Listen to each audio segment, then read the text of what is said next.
মানিকগঞ্জের গড়পাড়ায় নানা ধর্মীয় আয়োজনে পালিত হচ্ছে 10ই মহরম পবিত্র আশুরা। এ বিষয়ে বিস্তারিত জানাতে গড়পাড়া ইমাম বাড়ি থেকে সরাসরি যুক্ত হচ্ছেন প্রতিনিধি মোহাম্মদ সুজন খন্দকার। সুজন খন্দকার, আপনি আমাদেরকে জানাবেন মহরম বা পবিত্র আশুরার কি অবস্থা সেখানে দেখতে পাচ্ছেন, আনুষ্ঠানিকতা কেমন চলছে?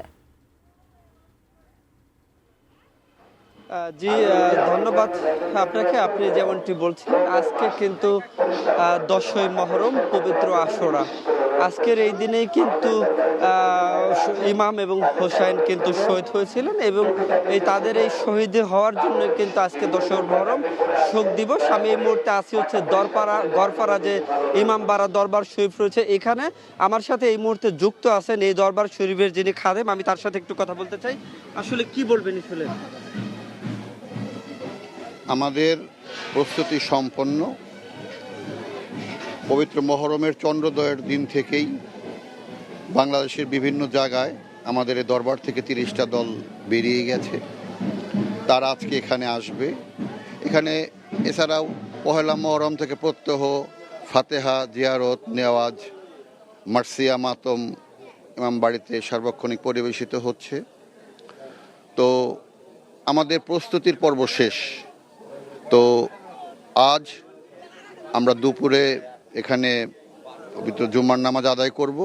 আদায়ের পর আমরা বেলা 2:30টার দিকে, আপনারা জানেন শতাব্দী প্রাচীন গড়পাড়া দরবার শরীফের উদ্যোগে যে শোক মিছিল এবং আশুরার শোক সভা হয়, সে উদ্দেশ্যে আমরা দেবেন্দ্র কলেজ মাঠে যাব।